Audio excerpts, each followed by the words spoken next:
Please.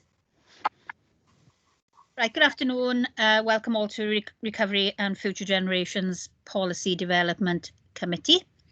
Any apologies for absence, please? Thank you, Chair. I've got apologies from Councillor Sherwood and Councillors Pillett-Smith. Thank you. Any disclosures of personal or prejudicial interests? No, thank you. Item 3 is the minutes. To approve the minutes as from the 23rd of February, page 1, page 2, page 3.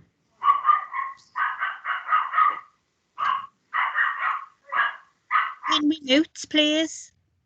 Thank you. Any matters arising from those minutes?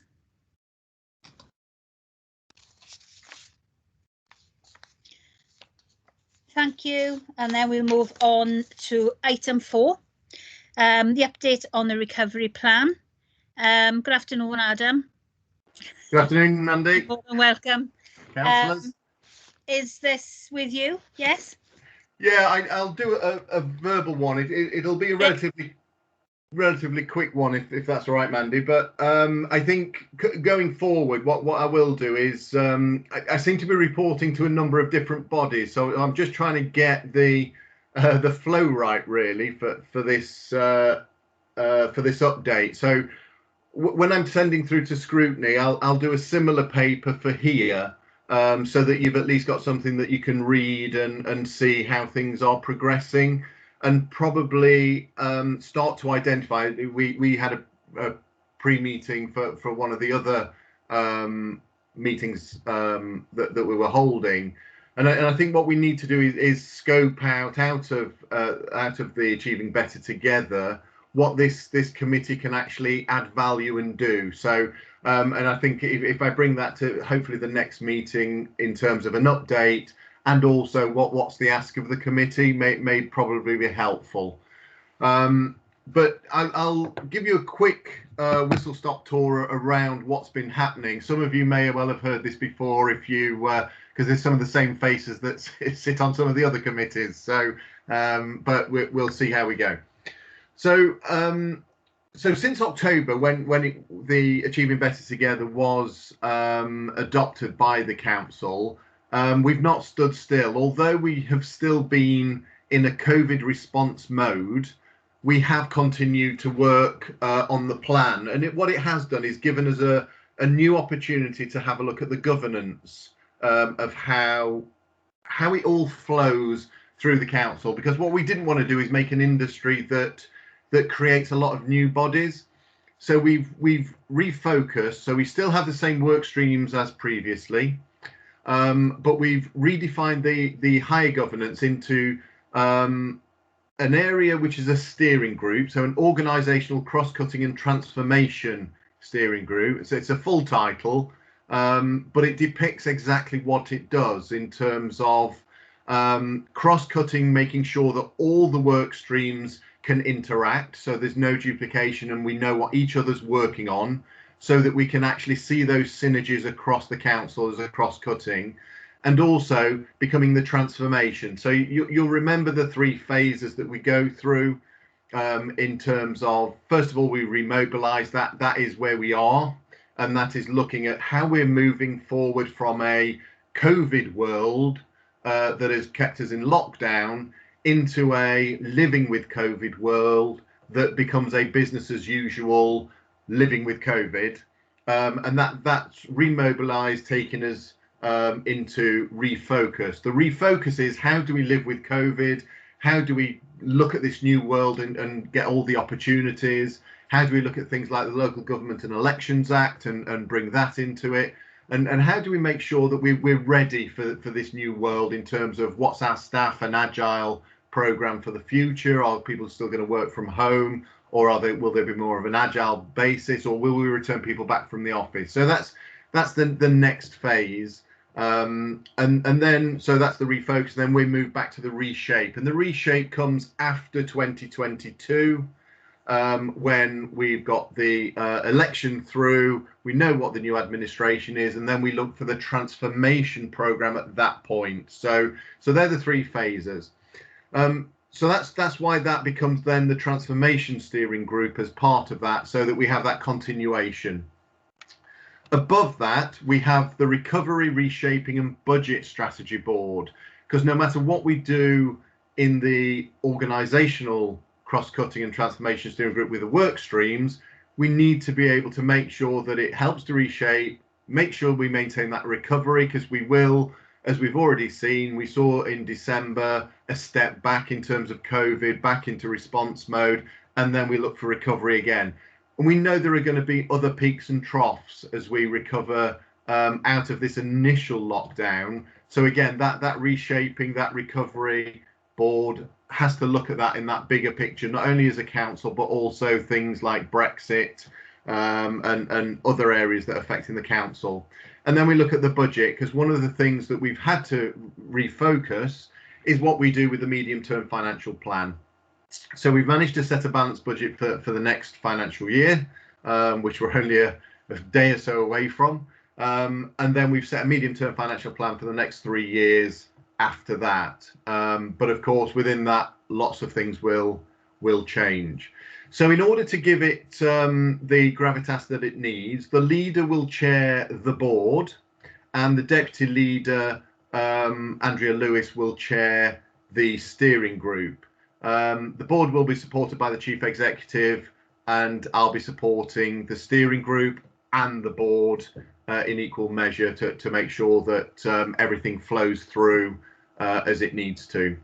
All the meetings for the board and the steering group have now been established, so that for the year, so that their flow is there, and a list of those can be supplied. And I'll probably put all this in the paper that I'll do for the next meeting.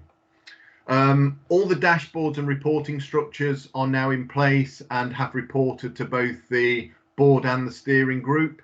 And action plans with owner, milestones and deadlines are now in place for all the work streams, and what is going to be picked up currently, what's been achieved so far, and I'll talk a bit more about that in a second, and also what is looking to be undertaken in the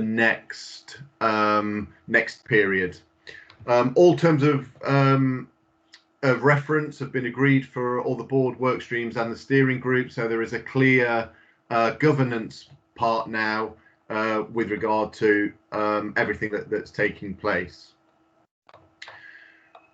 So in terms of what's happened since I last came to committee to present, is that on the 18th of March, the Swansea Economic Recovery Action Plan was approved, and that's one of the first bits really in terms of what's been happening in recovery, to actually look at that economic aspect across the whole of Swansea. So that's been adopted and now being rolled out.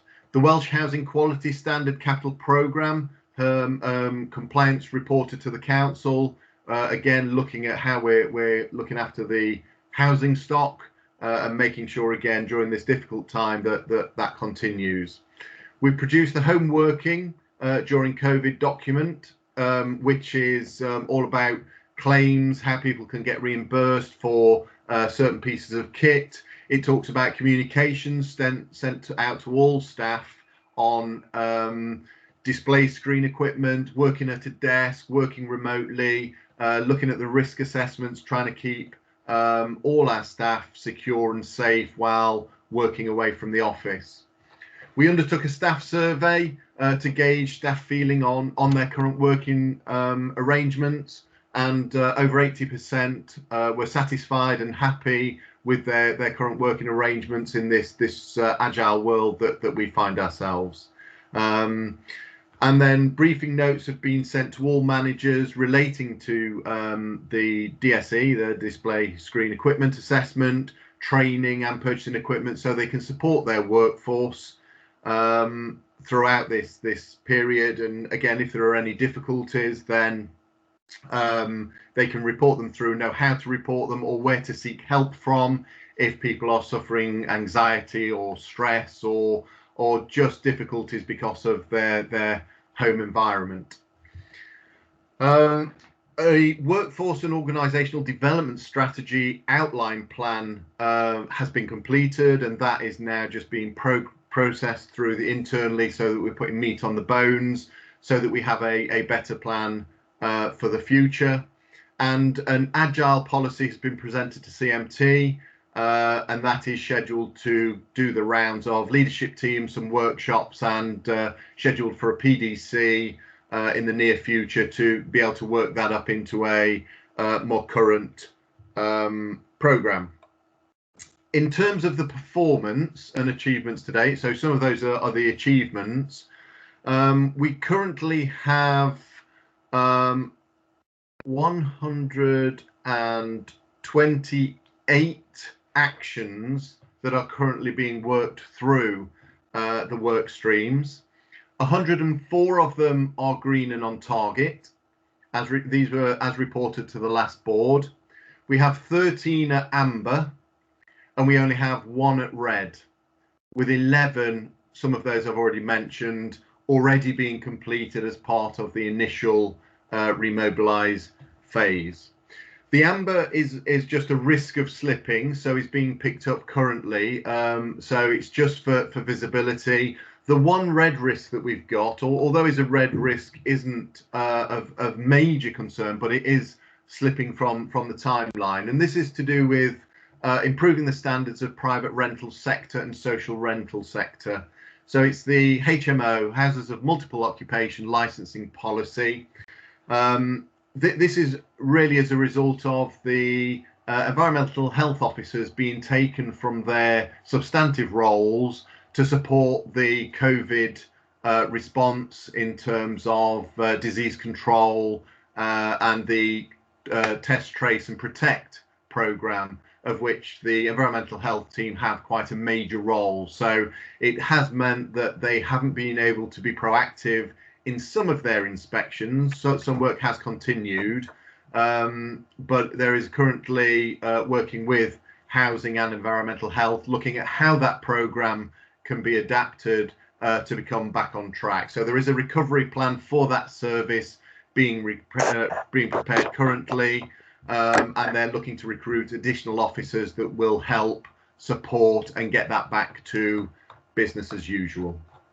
So, as I say, a quick tour round, but hopefully gives you a little reassurance that things are happening and that everything is progressing. And I'll have a written report for you for the next meeting.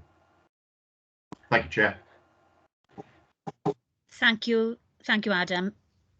Councillor Hale. Oh yeah. Hiya, Joe. You're right. Yeah, cheers, Adam. I'm sorry, I came in 5-10 minutes late. I was in a health board meeting. I did mention last night in a workforce scrutiny meeting regard. I don't know if you attended, but I did mention around staff's mental health and the fact that there could be many of our staff members that are on the front line that would have been or are suffering from post-traumatic stress because of the heightened anxiety and stress levels in encountering COVID right at the coalface. So I'm just wondering, and I did ask Sarah this yesterday. She did answer by saying that there was staff available to deal with staff stress and anxiety. But my question comes back to whether we actually have trained psychologists, if we employ clinical psychologists, because I do think that is the only way we're going to get some of these staff back to work, you know, and some of these staff that will be able to function normally as if they have this high degree of support in the workplace. Thank you, Chair. If I can answer that through you, I was there, Joe, last night, and yeah, what Sarah said is correct. In terms of psychologists directly, what we do is we employ through 2 agencies external resource and have done for a number of years, and that has been increased during COVID in order to be able to offer specialist skill. It's not the kind of specialist skill that we would keep on staff right the way through, well, in normal times, to be honest. There are specialists out there, and it's quite a specialist area of work, and we want to make sure, depending on the needs of the person, we can go to a team that can best support them, rather than having all things to all people on staff. So there are two external providers. We have our own Nocky Health team as well, that have experience of coping with counselling and so on, who can help. But we would almost triage where we are to identify what the underlying problems are, and then signpost them to the professional that can best support that individual. The danger is you just keep people on that are trying to be all things to all people. So we found it's a better way of signposting to those people that have that clinical skill, and can pull on a bigger resource as and when needed. I'm just thinking the size of the employer as well. You know, it might be it might be a better strategy to have someone employed. I know all organisations. You know, I work in a huge health organisation, and of course, it's not. We're not just talking about a one-off pandemic. We're talking about all the relative staff issues. I mean, because we're such a big organisation, the equivalent issues of bullying and harassment that take place. You know, we're not a small business, but I just think it's a very short-term view to have an agency, someone on an agency at standby. But there. The other thing I asked last night was that I hope it was an end, when we're talking agile working, I hope it was an end to hot desking. It just seems to fly in the face of any acceptable rationale for making sure your staff are safe and healthy in work. And I've raised this for years, and it always fell on deaf ears. Oh no, it's more cost effective to have people flexible and hot desking. Everybody can use this desk. Everybody can use this terminal. Yeah, but it might be more cost effective. It's not very healthy. Yeah, I think, Joe, what we've got to look at is certainly in the new world, and what COVID has shown us is that actually the prevalence of COVID and how it's been spread, and we're learning all the time. I think when we talk about agile, hot desking is only one small aspect of an agile workforce.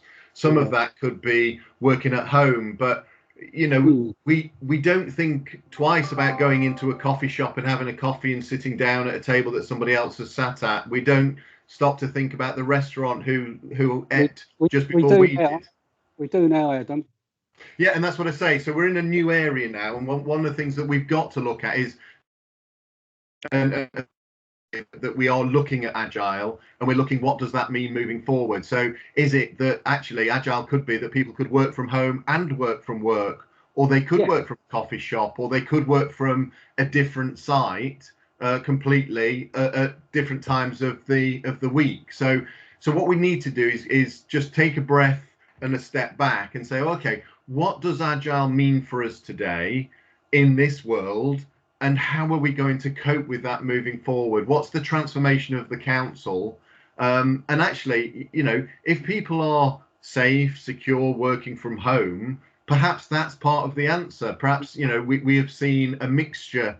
And again, that's one of the things that we've been looking at through surveys, is that, for some people, working at home has really helped them in terms of getting a work-life balance, perhaps caring responsibilities when they've got children. And much of our time now isn't 9 to 5, Monday to Friday, like it used to be. With the on-demand world that we've got, we're in a completely different place. And I think all of that needs to be thought about, along with, if we are going to keep, whether it's a hot desk or a space, how do we make sure that's safe for the future? How do we make sure that we can clean things appropriately, and whether or not, whether you've got a desk, whether or not it's a desk in a open plan, or whether we go back to booths. You know, all those things need to be looked at to say, what does the office environment look like now, and what will it look like in the future?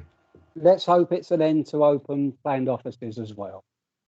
Well, you see, Joe, and that, you know, that could bring in another difficult position, because there's, you know, you'll know as well as I do, I'm sure, you know, the studies of why open plan, and a lot of them came from America years ago, was to aid productivity and communal working, in terms of people being able to work together that weren't in boxes. And so if you suddenly put everyone back into an individual office, then actually you lose that camaraderie, you lose that connectivity, and actually you become isolated. And what's been proven is that isolation can be worse than putting someone in an open office. And so all this needs to be looked at. You know, it needs to be considered in the round, and I'm sure everyone will have their view of what may work for them or not work for them, or what's good or what's bad.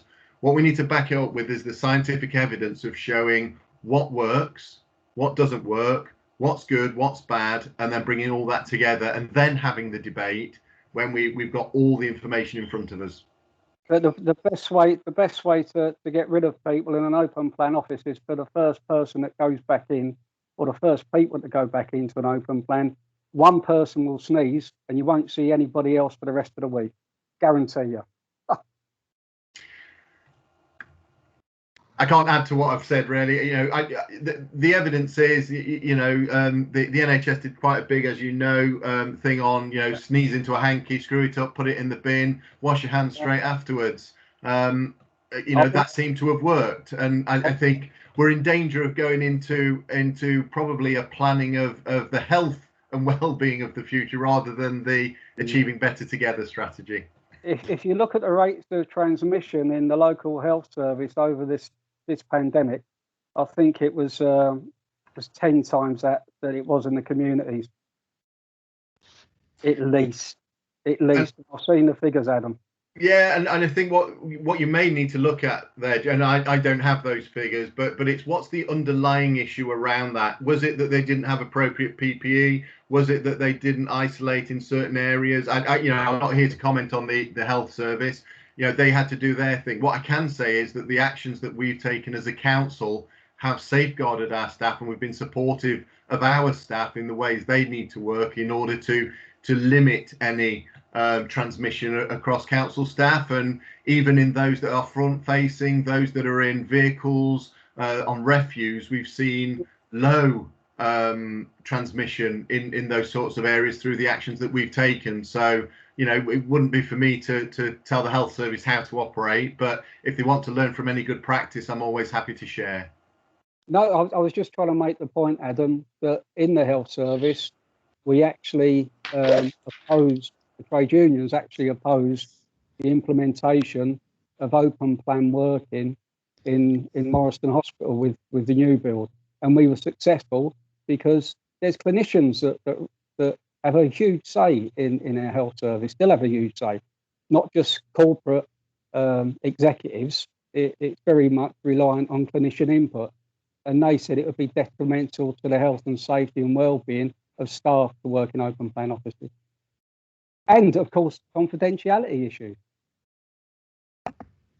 when you're trying to deal with staff, patient, resident. So something to think on. Yeah, thanks very much, Adam. It has to be horses for courses, doesn't it? You know, you're right. Some certain areas has to be confidential. Some areas within the council, we'd have meeting rooms where we can keep that confidentiality. But a lot of it, you know, the council is a public body and transparent, and most of what we deal with should be available for all. So, but I know Swansea Bay Health Board in their head offices all have open plan. So, you know, it's obviously for them, works in some areas, perhaps putting people into offices, in other areas, keeping it open plan. And I think what we need to do is look what's best for us, certainly take the good practice from other either authorities or the businesses, but we need to look at what's right for us in our areas. Right, thank you. Thanks, Joe, and thanks, Adam. Linda, do you want to come in? Linda Tyler-Lloyd. Yeah, I'm going back really to what you're saying about harassment and work sort of stress. I just want to say that I think that everybody has become more angry and more bullying and antagonistic since the COVID, really, because I'm sure that I'm not the only one who's had this terrible emails, and I think that emails are dreadful because people can come in and just get it off their chest. They don't have to phone or write a letter or try and get hold of you. It's just there. So I've had dozens of them. Now, what I'm impressed with is the engineers on Mayors Road. I'm not going to talk about Mayors Road, but I'm just going to say the engineers have been fantastic. We've had, because we haven't been able to meet, because yesterday and last week, for the first time, I've had site visits and I've met people, and I think the engineers have been most impressive. They must have been doing anger training management because they've been so patient with the residents, and I've got to say that I am delighted with the responses that they've given. And what is more, we have backed each other. One of them said to me yesterday, "Councillor, you've got my back," and he has got my back, and we have calmed everything down. And I just want to say that I'm so impressed with the way they have dealt with everything, and they've helped me so much deal with everything. And I think that now that we can get back to seeing the public, and that people are calm and they realise that there is somebody there doing something. That's all I want to say. Thank you. Thank you, Linda. Councillor Ennigan, Terry, you're on mute, love. Well, I'm just wondering, you're talking about offices and agile working. What about the district housing offices? Any idea when they will be coming back into operation? Because it's not just about housing, it's quite a lot of other issues that goes on within the district housing office. Yeah, I don't have the specifics of when they're coming back. I mean, they're working remotely, but there are visits when necessary in order to go to any issues in and around housing. They're still fully working. I don't have a specific date yet. It is currently, we are still supporting the government line that if you can work from home, you work from home. And until Welsh Government change their stance, we need to continue to support that. So emergency responses we would do, and any upkeep visits that would need to be undertaken, but we don't have a roadmap yet. Hopefully Thursday will give us a better picture from the First Minister in terms of the roadmap for Wales, and when we have that, we'll then be able to work out exactly what we do moving forward for all services. We'll wait and see. Thank you very much. Thank you, Terry. Thank you, Adam. Councillor Jones, Peter. Oh, thank you very much, Chair. I'd like to comment on a couple of things that we've been discussing. First of all, going back to the issue of open plan offices. I worked for 14 years in an open plan office for the RSPB in Cardiff, and that worked extremely well. I was responsible for policy development in a number of different areas of concern to the RSPB, and what the advantage of open plan was that people I needed to consult, I could simply walk across the room, have a chat with them, go back and incorporate in whatever the advice I'm getting from them into the work that I was doing. So that worked extremely well. Now, on the point of Adam made about horses for courses, depending on the nature of your work, certainly open plan can work extremely well. And one of the other advantages I found, it undermined any, well, undermines the wrong word, it meant that any sense of hierarchy disappeared. We were all there together, people at different levels in terms of pay structures, seniority and so forth, but we all intermingled, we worked together, there was a sense of a common enterprise, if you like, which I think open plan helps enormously, and therefore I would commend it where appropriate, and certainly in my area of policy development, it worked extremely well. On the other point that Councillor Hale raises about employment of psychologists or counsellors or whatever, I know from experience that the counselling service that the council commissions works extremely well, is very professional, I've sought their advice. I don't mind him saying this. I sought their advice for stress. They were extremely helpful, and I would commend them to staff, and for that matter, I would commend them to other elected members. Good service. Thank you. Thank you, Peter. I would just like to say, you know, we've been under extreme pressure, as you know, every organisation, every small business, large business, we've all been under the pressure of COVID. You know, and I would like, as I've said before, to learn from the good practices and, you know, adopt them into what we do best. When we talk about agile working, you know, we are all different. You know, and I've spoken to people in and out of the organisation. For some, it's been, well, an absolute blast. That's what I was told. But for some other people, it's been quite a lonely, isolated experience. So we are all different. And I think maybe we do, as a PDC, want to touch on this again. You know, we've spoke about it. Maybe we do, well, possibly a workshop, or, you know, to get some understanding and a basic report, because I think it is very, very close to all our hearts. You know, and as I, for one, and everybody on this platform would say how well, you know, our staff have stood up to the par. They've been there, frontline, back office, it doesn't matter. Every single colleague has played their part and been very professional.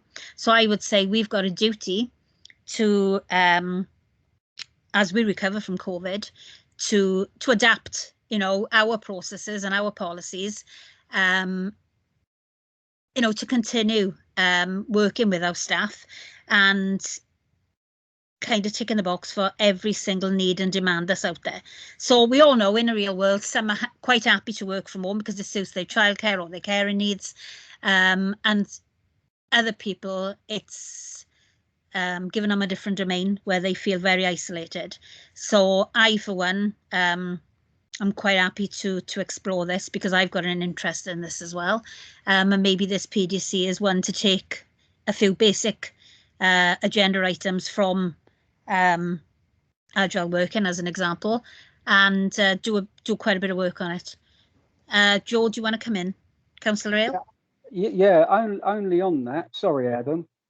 Just to say, being employed in the public sector as well, I mean, we saw some really, really good practice, but mistakes were made. And of course, we can't hide away from the mistakes either. So if we are going to have a separate workshop, it should include some of the stuff that didn't work as well and lessons learned, and maybe we could learn from for the future. Because it wasn't all a picnic, I can assure you.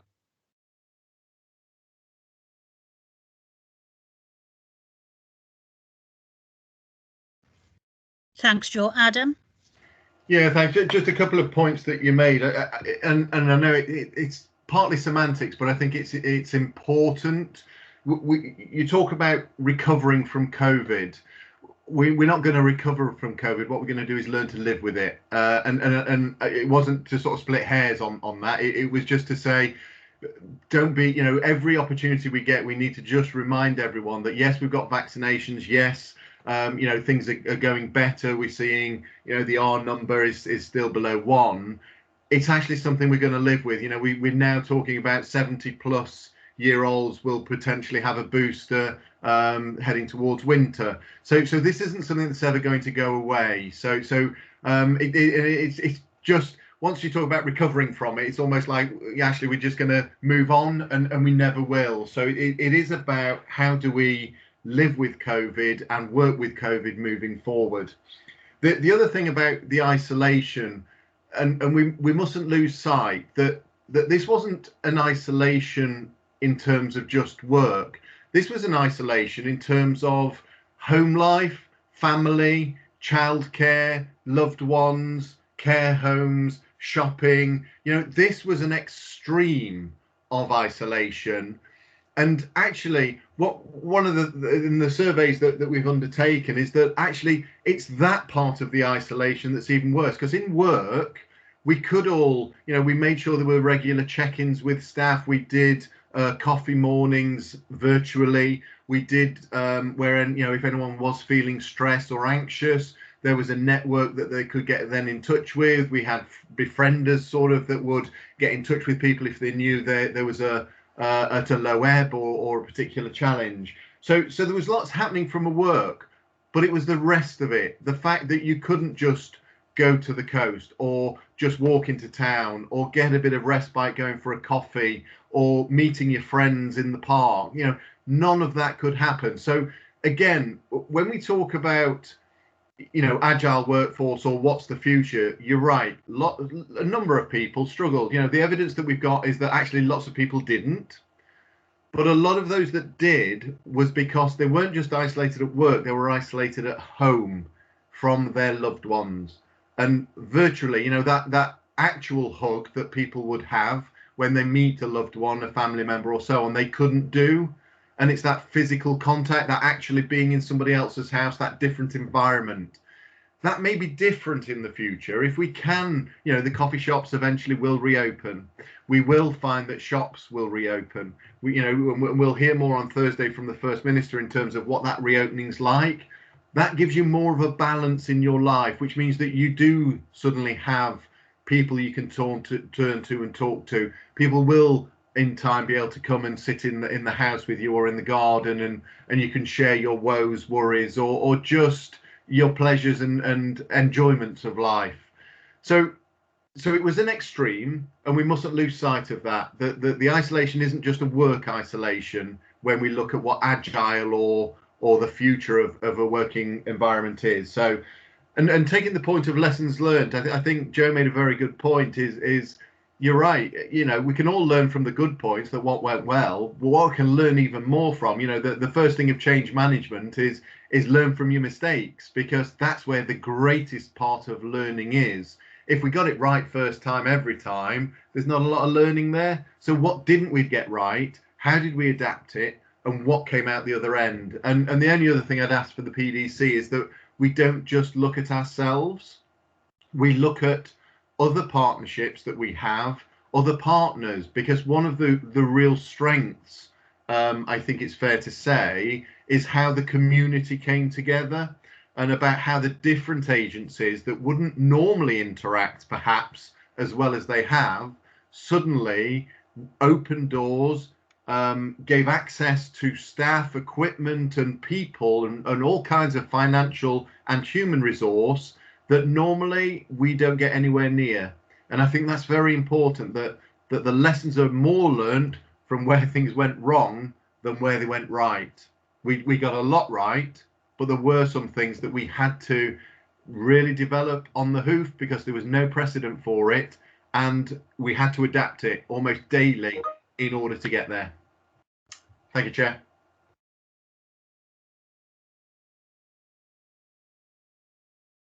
You're on mute, Chair. Not like me to be muted. Councillor Walton, Leslie, please. Thanks, Chair. I'm not really going to add anything other than just to support so much of what's been said already. Learn from mistakes, 100%. As Adam's just said, that's probably more valuable than knowing what you've done right. So I always, when I'm working on my own and I do what I call a mini brainstorm, I tend to write down things that I think are obviously not going to work. So I know I've thought about them and I know I've discounted them, because sometimes it's very easy to come out with ideas. And I think when you want others also to contribute ideas, you've got to accept every idea, even if it's pretty obvious to some that idea won't work, because you've got to recognise that that's a possibility, but realise that it doesn't work in this circumstance. And really, just to echo, 100% one size doesn't fit all. We've mentioned lots of different ways of working, and I think that's going to be the way ahead, that there are going to be lots of different ways of working for different people, maybe different departments, different sections, so on and so forth. Yeah, really, I just wanted to support what people had said. And I think hopefully by the sounds of it, we're going in the right direction. Thank you. Thank you, Leslie. So possibly a workshop, and then feedback. Yeah, I'll set a date up in the next, well, get Easter over, I'll set a date up in the following week for us to get together and discuss, and probably put a basic report in on the next PDC. The next item is item 5, the resilience fund. Rob Stewart, the leader, was going to attend. Obviously, he can't be with us today. I don't know whether you can contribute, Adam. Sorry, I didn't realise that was it. I'm going to have to dash to another meeting, I'm afraid. But yeah, happy to try and do some digging if you want me to, or we can pick it up at the next PDC. Yeah, I'd spoken to Rob, and what he said was there was 2 or 3 items he wanted to bring here, but he was going to come and obviously deliver that, but he's had to be taken elsewhere. So I believe Rob is attending the next meeting anyway, and there will be a report coming forward. But it was 2 or 3 items that the leader did believe, that we could work on and deliver policy on. Yeah, happy if for whatever reason the leader can't. I'd rather be a bit more prepared than just try and fill in the gaps, Chair, if that's okay. Yeah, that's fine. That's fine. Sorry, Mandy, can I just quickly interrupt? If we're going to have a workshop on workforce, would it be helpful if, Adam, if you're going to put a report together, could we have that for that workshop? Is that possible? It depends when your workshop is. Because what I want to try and do is the report that goes to scrutiny, because that's sort of where the main report will go to.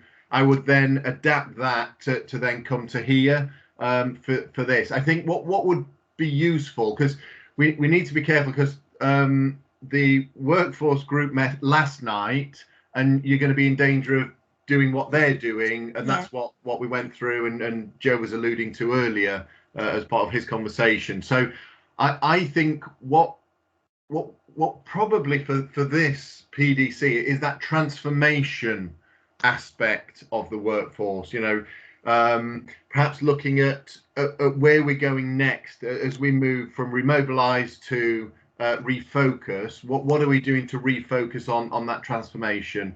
The only other thing I would say is that, and I should have said it in my presentation, is that the strategic change manager interviews will be happening shortly, which will give me a bit of resource, because at the moment I'm trying to do this on my own. So the interviews for those are around the 12th of April.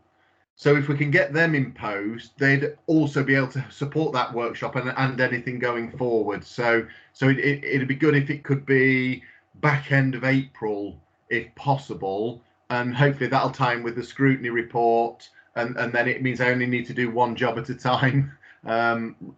It just flows better, that's all. Can I recommend then, Mandy, that we leave the workshop until we have the report? Yeah.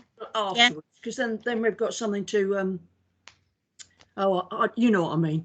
Yeah. I can't what the words are. Yeah. Thanks. I'll have a look at the dates and try and tie it all in. If I can do that report early, then I will, and try and facilitate this happening so that we can get on with it, because I am conscious that each month is drifting by, and before we know it, we'll be at Christmas. So I'll do my best. I just don't want to promise something that I can't deliver. Sounds good. Thanks, Adam. Thank you. Yeah, thanks for that, Adam. Are you leaving us now? Yes. If that's okay, can I? Yeah, that's fine. Yeah, that's lovely. Fine. Thanks all. Thank you.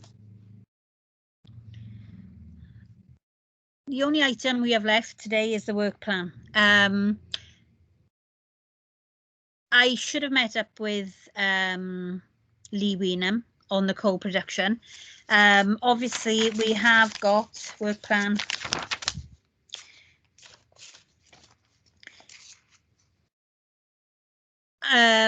No, sorry, take it back a bit. I arranged to meet with Councillor Alison Pugh on the employability. tomorrow it was scheduled, but obviously I've got an hospital appointment, so it's had to be cancelled. So that meeting is being arranged on the employability, and Alison is going to come and talk to us here. And with regard to the corporate plan, the co-production plan, I'm going to catch up with Lee, and Lee have said that he will come and give us an update as we progress. Youth Forum is next month, the employability is next month, and the community volunteering is next month. So we got quite a full agenda next month. But just for the notes, obviously I'm meeting with Councillor Pugh and catch up with Lee, and obviously the leader with the Resilience Fund. Obviously he'll be here next month as well, but we will have a report before the next meeting on the Resilience Fund. You know, so we can get our heads around it and actually prepare questions. And that's about it, guys. So we got April, Youth Forum, Council Employability and Community Volunteering. And as we go into May, we got the update on the recovery plan as well next month, and that was as well. Probably the co-production update will be in May. And well, I am hoping that a bit of, well, time is of the essence regarding the Resilience Fund. So really we need to be prepared for May's meeting, and just take 1 or 2 items and just deliver policy on them, because the Resilience Fund is obviously here and now. So time is of the essence. And then as we go into May, the co-production, update on the recovery again. I would say to tie up what work we need to do on the Resilience Fund. And the recovery plan should be incorporated once we have that report or workshop. Leslie, do you want to come in? Yeah, just a quickie on the co-production. Yeah. I think it might be wise to liaise with some of the other PDCs, because there seems to be work being done by other groups. Yeah. And obviously we don't want to duplicate the work, but if they've got something that they've done already that's useful, what I was going to suggest is that one PDC should be taking the lead, and that all the PDCs should know which one it is, and perhaps that way you can make sure that it's all, one's going to steer it, but will contact other groups just to make sure they know what work they've been doing. Yeah. Yeah, I agree with you. Thanks for that. I was going to say something then. What was I going to say? Yeah, you know, and a few agenda items we've got here: the employability, the community volunteering. They are streams on the work plans of other PDCs. And I agree with you. You know, we need a plan of action as well. And the last thing we want is for work to be duplicated.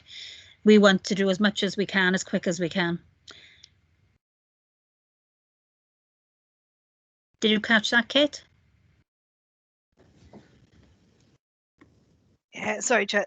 So just if we can go through next month then. So I've got Resilience Fund coming to the next meeting. We've got Youth Forum / Council.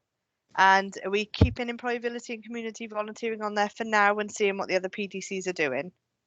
Yeah, because I will catch up with Councillor Pugh. And if there's anything needs to come here, but there is quite a bit of work being done on another PDC. Okay, great. And even with the community volunteering as well, Kate, from what I'm being told, there is quite a bit of work being done elsewhere again. So once again, not to echo and to repeat the work that's been done. You know, I'll catch up with the PDC chairs and dilute exactly what's where and see what is needed to be brought here. But I'll feed back to you anyway when I meet up with the chairs and with Councillor Pugh. Oh, great.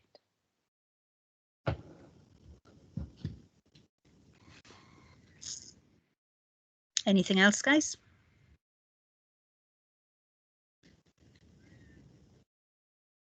Nope. Thank you all for your attendance. It's much appreciated. Thank you for your contributions. And when's the next meeting date? 27th of April. 27th. There we are. I'll see you on the 27th. Any reports, I'll feed them back to you before that date. As soon as I have them, I'll feed them through to you. Take care all. Be careful, look after yourselves. Happy Easter. Thank you.